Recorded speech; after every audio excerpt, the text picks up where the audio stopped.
Good evening, everybody. Can you hear me okay? Yes. Well, I was at Girton way back in the early 1960s, and that was actually a very exciting time for anthropology because it was kind of spreading its wings, and it was getting away from working only in the old colonial sort of stamping grounds. And I decided to go to work in the Soviet Union. And you may wonder why, but it was because it was at the other side of the Iron Curtain, because it was a totally different social setup, a totally different system from ours, and there were large numbers, hundreds of different nationalities living there, and people knew very little about them. And the country had been difficult to get to for ages, so we didn't know much about it. So I managed to get there through the British Council had an exchange scheme, exchange students at the time. It was very highly sought after, but I managed to get onto it. So I went to Moscow University, and from there they sent me to Siberia, a place called Buryatia on the Mongolian border. And I just want to show on this map, I was sent up to this place up here by Lake Baikal. And the border I'm going to talk about today is this one that snakes along all the way along the top and ends down here in Vladivostok.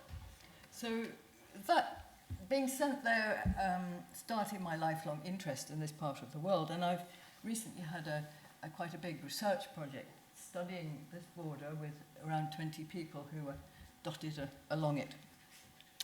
So, we have, as you all know, Xi Jinping and Putin are these days in international relations very friendly. They have what they call a strategic partnership.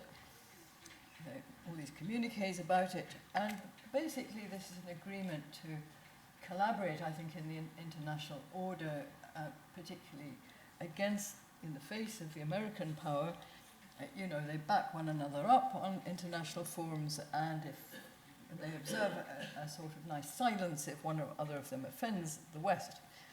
And both of these countries, of course, have a highly authoritarian, centralized political system of scant regard for democracy. Both of them have surveillance, censorship on print and internet, and they both have extensive security services.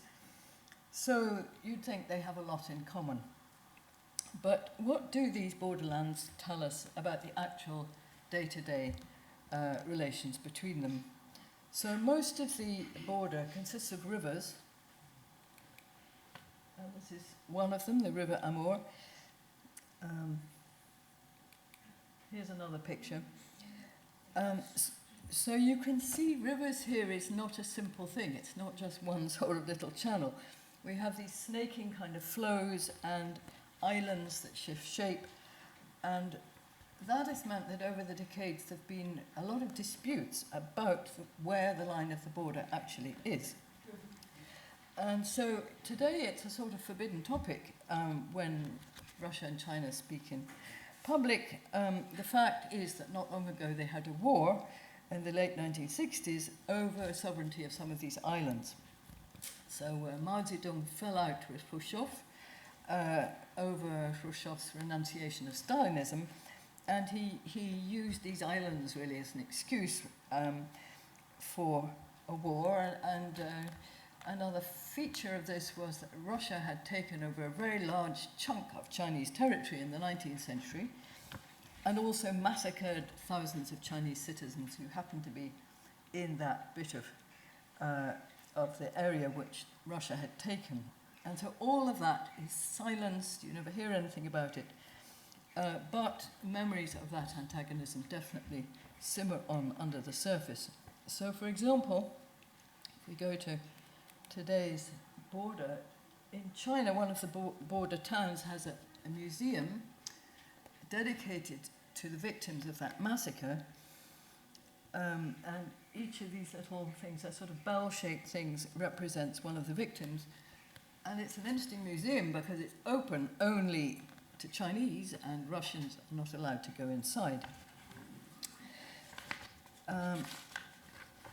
Now, there's another example, which is the two countries recently came to an agreement about where the border is, and in this agreement they decided that they'd share one of the bigger islands in the river. So half of it's now in Russia and the other half is in China. And that caused great resentment in Russia because they saw it as giving away a sovereign territory. And meanwhile, on the Chinese internet, you find people posting that the entire island, of course, is theirs. And I'll come back to that island. But it sort of is a hint of the basic, really big imbalance between these two countries. Because basically, before this agreement, the whole island had been under Russian control. Now it's half and half. Now, in Russia, as you all know, the economy depends on the export of oil and gas and other natural resources. And apart from that, manufacturing are in decline. There's a lot of corruption everywhere, the bureaucracy is very stifling, and the transport infrastructure is rather and fragile and badly maintained. And all of that causes a kind of stagnation in the economy, and it particularly affects Siberia and the Far East. So this vast region was underpopulated anyway, and it's getting more so because as a result of these economic problems, people are leaving if they possibly can. So the rural people are going away from their villages to the towns, and almost all the cities show a decline in population, with people leaving Siberia and the Far East to go to the more better prospects, basically, in the west of Russia. So I'm going to show you some pictures of, this is a picture of a characteristic house in a Russian village. So I know where to go back, that's China. Whoop. This thing is not very good. Yeah, that's another characteristic Russian village. You know, the road is a sea of mud and that kind of thing. So by contrast, in China, the government has put in a lot of resources into trying to make this border area successful. And it's trying to bring it up to the standards of the rest of China. So there have been massive movements of population, and they have built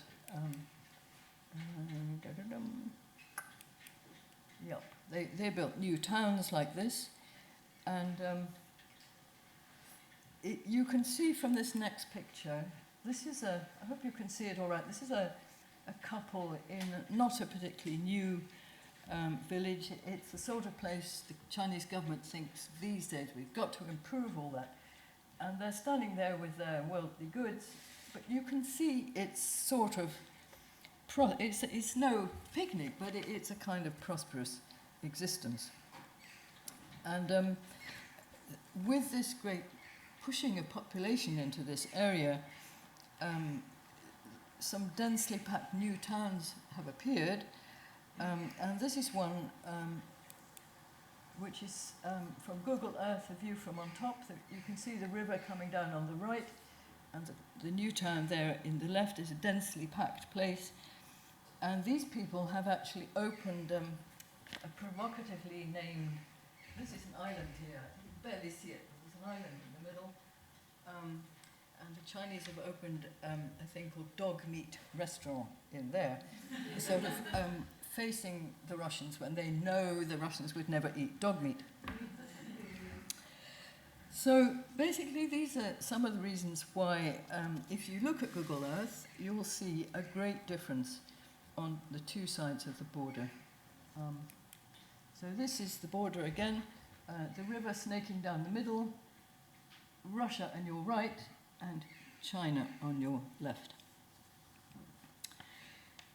Now, for the last 20 years or so, Chinese people, sort of traders, construction companies, farmers, businessmen, have been anxious to get out of China into the Russian market. But the Russians want to keep them out, both in Moscow and locally, because they're basically terrified that the overwhelmingly larger Chinese population is going to sort of seep into Russia and aggressively take over their economy and end up with a loss of that region to China. So preventing that means keeping the Chinese out, and that's physically out. So the border has actually got watchtowers everywhere, patrols, exclusion zones, all the way along to prevent people crossing, and even in winter when the rivers freeze over, in principle people could walk across. They actually can't, because it's very tightly guarded. And the actual crossing points, this is one, a rather minor one, which is actually towards Mongolia. And you can see it's a sort of militarized thing, and it's got several stages, of which this is only one bit. And to go through it, you have to pass security controls, all kinds of customs inspections and policemen and federal security operatives. So basically, to go through the border takes you forever. And one result of the keeping out policy is that there are no bridges at all. Although this is about 2,000 kilometers length of a border, there are several towns, Russian and Chinese on either side, there is not a single bridge. And I think that's where you see the disjunction between the statements between Putin and Xi Jinping when they're meeting, and the actual situation. So the high politicians have agreed many times, we're going to build bridges. For 30 years they've been saying that, and the Chinese have even offered to pay for it all, and the Russian side of it, but the only result is that the Chinese side has been built and the Russian hasn't. So this is a bridge. This photo was taken in 2018, and due to various policies of Putin's, which I'll let you know about if you want to later in questions, it looks now as though this bridge may actually be built, but the FSB, that's the successor to the KGB, has not yet validated passenger security controls over it. So what it means, they might have a bridge and they may enable perhaps freight trains to cross it, but for people, as far as we can see, that they're still not going to be able to cross the bridge, even if it comes into existence. Okay, well, I move on to cities now. I'll just go back to the map. I'm just going to talk about the two cities that meet here. This is actually not on a river, and it's the mainland crossing point between a town called Zabaikalsk on the Russian side, which is that, and a town called Manjuli on the Chinese side, which is that. So Zabaikalsk is basically a small, sleepy place without amenities, and it hasn't even got a cinema, and it's surrounded by even more desolate settlements, which are the remains of army bases. Armies now been removed, or military factories. So this is Zabaikalsk, and this is the ruins of one of those army bases. Manjuli, on the other hand, is highly commercial. It's got shopping malls like this, restaurants, bars, clubs, all that kind of thing. And most of them are aimed at the Russian customer. So we find the whole town is full of, here's a Russian woman walking down the street, and I don't know if you can see, but these signs are, this is in China, but the signs are all in Russian, because it's designed to be sort of a place that Russians could come and shop in. So what happens is that Russians come from far and wide, really, as traders. They buy up goods wholesale, and then they take them back over the border, mostly by bribing the customs guards, and then they sell them in little shops and markets inside Russia. Now, this is really a contradictory place, Manjuli, because on the one hand, these Russian women traders, they love it. They can take you know, they've got the trading journeys, but they can take a day off to relax, they can enjoy the nightlife, they can go and have beauty treatments. There are better doctors and dentists over there than they can find in Russia, and they can sort of escape the burdens of family life in Russia. On the other hand, they really deeply resent Mongolia because they were brought up, most of them are sort of not young people, they were brought up to think of Russia, not China, as the leading socialist nation and the most progressive and the most civilized. So they're suspicious of the Chinese traders and shopkeepers. They think they're being cheated. And they're kind of incredulous of this wealth that seems to be created by magic. They go, how on earth did this happen? And that attitude, the result is that they tend to treat the Chinese in a kind of lordly way. And this can be seen in that they don't accept the prices that the Chinese offer. And they do that absolute utmost to drive a hard bargain. But the Chinese people are no longer taking this lying down. And so, as you all know, there's been a real reversal in the power relations, and a sign of this is that for the Chinese, Russian women have now become depersonalized and marketable. I hope you can see this. This is a poster in Manjuli advertising some kind of TV program with all these Russian women smiling there. Quite apart from that, at the high level, Xi Jinping has been declaring for years now that China, not Russia, is the civilized country, with its traditions going back to Confucius. There's a sort of neo-Confucian policy at the moment, and in fact a state campaign to kind of inculcate and train and instruct people about what civilized behavior actually is. And this kind of has many facets, but it kind of varies from quite superficial things like obeying traffic laws or not throwing rubbish in the street, not spitting and all that kind of thing. But a key element of it is politeness. And so people are trained to be, here's some Chinese girls being trained to smile. Actually, they don't really need training in smiling, because they usually are quite smiley. But anyway, these kind of courses happen. So if we go back to the confrontation of the shopkeepers with the Russian people, the Chinese shopkeepers are now wreathing themselves in smiles ever more, and that makes the Russians ever more convinced of their falsity. So really the two are like chalk and cheese, because each is convinced of their own superiority.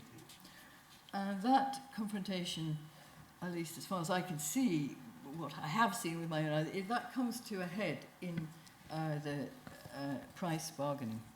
So this is a kind of typical shop in Manjuli, and here's the Russian customer, and on the left, the Chinese saleswoman. Now, this lady now would see a sort of really rock-bottom price offered by this woman as an insult. And that would be an insult, not just to her, but to her whole country, to its civilization and its achievements. Because this discourse of civilization has really taken hold, and it's enabled Chinese people to see themselves as a proud global citizens, really. So I'm going to end this talk by going back to the island, the shared island. I mentioned it earlier. I hope you can see that. This is the border again, and it's in that top corner there, and it's a long, thin island, of which this is all in Russia, and that's the bit that China has now got. And of course, there's no agreement about what to call it. So the Russians call it Bolshoi Ussuriski, and the Chinese call it Hexiaxi. This is, on the Russian side, just as you approach the island, a border sort of warning sign saying you are now at an international border. And the map shows the island. Sorry, I really hope you can see this. The international border with China is that red line over there. This is the exclusion zone here in dotted grey, and this is the island, and this is a bridge to the island from the Russian side. So that bridge leads basically nowhere. You cross over, it's quite a fine bridge, but it just ends in dirt tracks and a half-abandoned village. On the other side, which is not in this picture, it's kind of over there on the left, the Chinese have decided to turn their bit of the island into an ecological park for nature-minded tourists. And so they've also built a very fine bridge to the island, to walkways and hides for bird watching, cafes, a lovely pagoda, and other kind of amenities. But basically, that is a hard border. There is no crossing it. So you're either on the Russian side or the Chinese side, and you can only approach that island by approaching it from one or the other country. But I think it's the symbolic aspect of this that's the most striking, because nearby, the Chinese, sort of more or less about here, if that map was continued around there, the Chinese have built a huge plaza. This is it. And it's got this great monument there, which is, the whole plaza is called Welcome to the Rising Sun. And that gigantic thing there represents the Chinese character for East. Now, in fact, this is, now that China's acquired this bit of land, it is the furthest eastern point in China, in mainland China. So if anybody does want to see the first rays of the sun reaching their country, that's where they'd go and do it. But I think the point of the monument is much more political and ideological. It's really saying we, China, are the East, and it's our kind of East, you know. It's not your exotic stuff, it's this kind of heavy-duty Chinese East. Now, notice that hidden away, sort of in the background, barely seen, is this little thing here, which is actually the spire of a church, because that's what the Russians have built on their side of the island. So this is a close-up of it. And it sort of stands alone there in the landscape, and there's no village, there's no congregation. So its only point seems to be to say to China something symbolic: this is Europe, this is a Christian country. And that is actually true. I mean, if you enter Siberia, you are in a completely different culture from China, and this part of Siberia has very long been the home of the Old Believers, who are a very, very devout Orthodox branch of the, well, separate bit of the Orthodox Church. And in general, people are pretty religious there. And this is a picture of an old man inside an Orthodox Old Believer house. And I don't know if you can see, but there are people, it's not everybody, of course, but there are people like this around who lead a very pious way of life. And it couldn't be more determinedly facing away from China and the kind of modernity it represents. Anyway, I'm now going to conclude this talk with just one thought. So whatever the strategic minuet going on between Putin and Xi Jinping, it cannot really replace centuries' weight of sheer difference between the peoples themselves that live in the two countries. In fact, the only living creatures that cross this border at all easily are the magnificent Amur tigers. because they just jump into the rivers and they jump wherever they like and they swim across. So that's it. Thank you.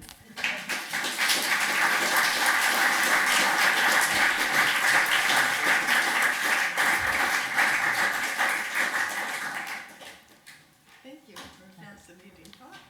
We have some time for questions, and Caroline will field them herself. Yeah.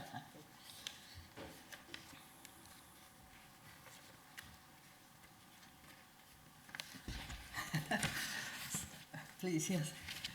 Bearing in mind the borders moved around rather a lot, are there people who are trapped on one side or the other, who kind of don't fit in with whether they're Russian or Chinese? And if so, and do they want to kind of communicate with family or Well, culture? the area where the borders moved around, you saw in those first slides that kind of boggy, snaky. I mean, nobody really lives there much. So there are though Russians living in China, and not so many Chinese living in Russia. The Russians who live in China are people who fled away from the revolution, and they kind of flourished in a way in China. They were allowed to sort of stay there, and they're still there, but they're basically highly Sinified, and a lot of them have married Chinese people, and they look pretty Chinese, and they all speak Chinese, but they speak Russian too, and they have some churches and things. The Russians, the Chinese who were in Russia, basically were booted out. There were lots and lots of them in the 19th century, and they were thrown out in the 1920s with the Soviets when they came in, and more in the 1930s. So now the only Chinese people in Russia are the people who were allowed in the 1990s before it got so strict to do business, basically.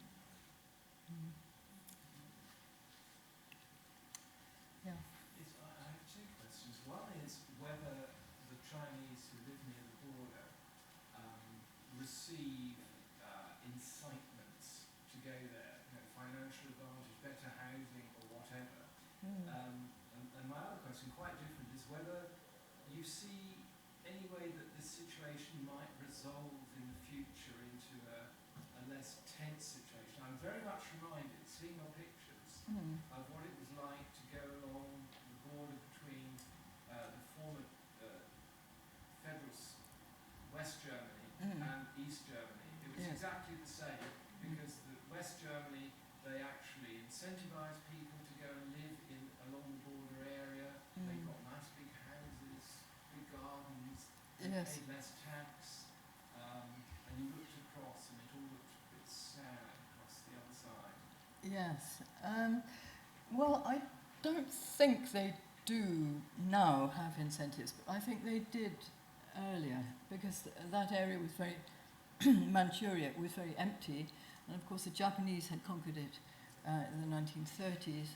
So when the Japanese were defeated after the end of the war, they did send people there, but I don't think I think it was sending. It was under harsh communist rule.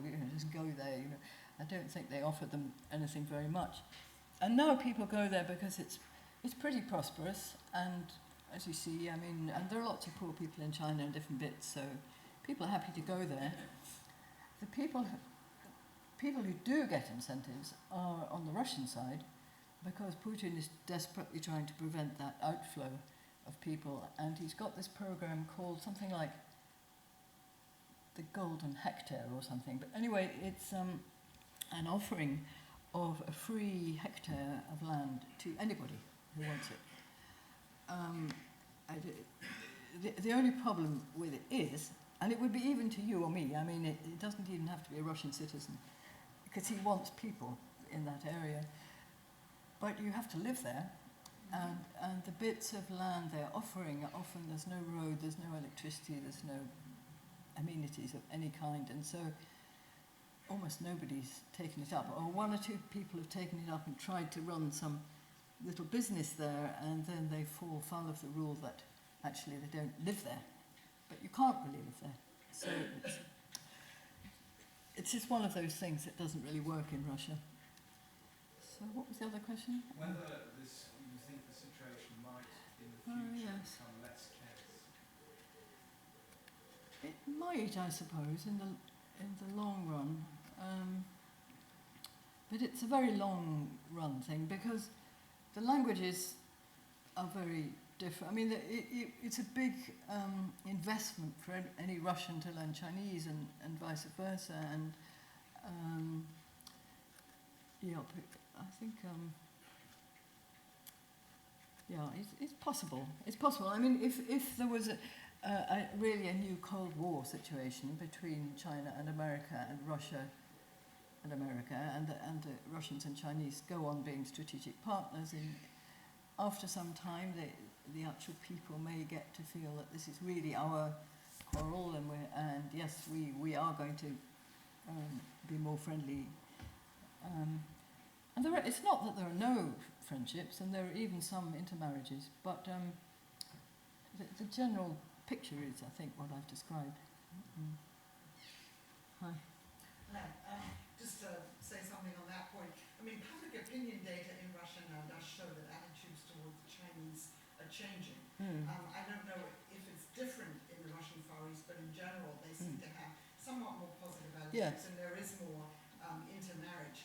I wanted to say Nina Khrushcheva, the granddaughter of Khrushchev, has just come out with a book called In Putin's Footsteps, and she's, traveled the length of Russia, and she reinforces your point about the difference between the official, if you like, propaganda and what's happening, and she goes to Blagovichensk, and she gets on a ship and goes with the shuttle traders to the Chinese, I think it's I don't know how to pronounce it, I know no Chinese, and describes all the tensions between the Russians and the Chinese, and as you say, people trying to prevent people from getting things.